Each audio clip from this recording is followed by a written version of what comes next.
அன்றைய காலத்தில் கிரேக்க நாட்டை யுனான் என்ற மன்னன் ஆண்டு வந்தான் என்று கதையை சொல்லத் தொடங்குகிறார் செம்படவன்.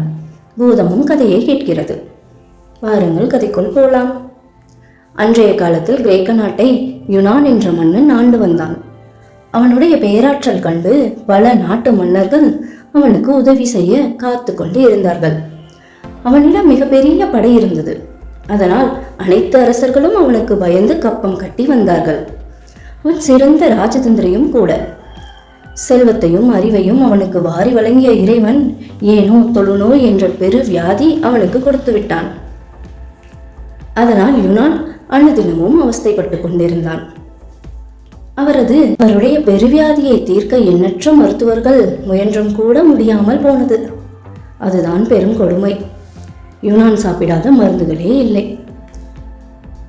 ஒரு நாள் மருத்துவ மேதை என்னும் பெயர் வாங்கிய பல நாடுகளிலும் புகழ்பெற்ற மாபெரும் அறிஞனான தூபான் என்னும் ஞானி அந்த நகரத்துக்கு வந்தார்.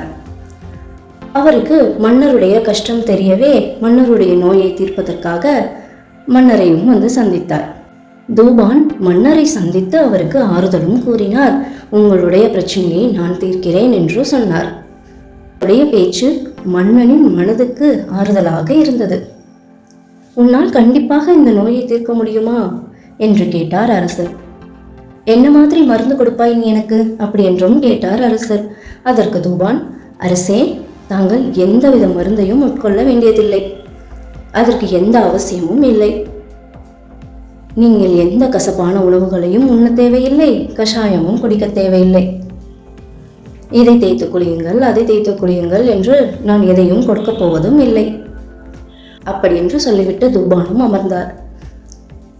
மன்னன் கேட்டார், உண்மையாவா, இது சாத்தியமா என்று கேட்டார். ஆம் மன்னா.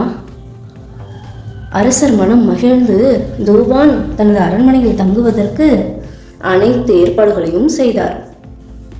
தூபான் கொண்டு வந்த பொருட்கள் அனைத்தையும் அவருடைய அறையில் அடுக்கி வைத்தார். அவர் போலோ விளையாட்டிற்கு பயன்படும் மட்டையை தனது கையால் செய்தார். அதில் நிறைய துவாரங்களை உண்டு பண்ணி அதற்குள் பலவிதமான மூலிகைகள் தூளை நிரப்பினார். இதை போலவே பந்தினிலும் நிரப்பினார். அடுத்த நாள் காலை தூபான் அந்த பந்தையும் மட்டையையும் கொண்டு வந்து அரசரிடம் கொடுத்து, அரசே, நீங்கள் தினமும் இதை விளையாட வேண்டும், அதுவும் சூரிய ஒளியில் நின்று வேர்க்க விறுவிறுக்க விளையாட வேண்டும் என்று சொன்னார். மன்னனும் அவ்வாறாகவே செய்தார். இதை சரியாக பின்பற்றிய மன்னர் சிறிது காலம் கழித்து தன்னுடைய அறைக்கு சென்று குளித்து முடித்து வெளியே வந்தவர் தன்னுடைய உடம்பில் தொழுநோய்க்கான எந்த அறிகுறியும் இல்லாமல் இருப்பதை பார்த்து ஆச்சரியப்பட்டார். வேகமாக வந்து தூபானை சந்தித்தார் அரசர்.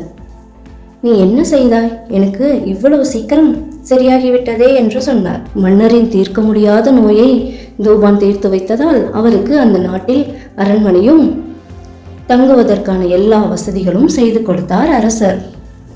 நீங்கள் இந்த நாட்டிலேயே தான் வாழ வேண்டும், என்னுடைய மக்களுக்கு உங்களுடைய சேவை தேவை என்று கேட்டார் அரசர். அப்படியே ஆகட்டும் என்று சொன்னார் தூபான். மன்னருக்கு பல அமைச்சர்கள் இருந்து வந்தார்கள். அவர்களில் ஒருவன் அதிக பொறாமைக்காரனாகவும் நன்றாக வாழ்வதை பொறுக்க முடியாதவனாகவும் இருந்தான். அவன் ஞானி தூபான் போற்றப்படுவதை விரும்பவில்லை. அந்த பொறாமையால் அந்த அமைச்சர் தூபானை பற்றி மன்னரிடம் தவறாக பேசத் தொடங்கினார். அந்நாட்டு மன்னன் அதை பொருட்படுத்தவில்லை. ஒரு நாள் மீண்டும் அந்த அமைச்சர் ஞானி தூபான் அவர்கள் தங்களுக்கு கெடுதல் நினைக்கக்கூடும் என்று மன்னரிடம் கூறினான். அதற்கு அரசன் சொன்னார், அமைச்சரை பார்த்து, தூபான் ஒரு உண்மையான ஞானி, அவரை உன்னால் போற்ற முடியாவிட்டாலும் தூற்றாதே என்று சொன்னார். அவரோட திறமைக்கு இந்த நாட்டை கூட அவருக்கு பரிசாக அளிக்கலாம். ஏனெனில் எனது தொழுநோயையே போக்கியவர்.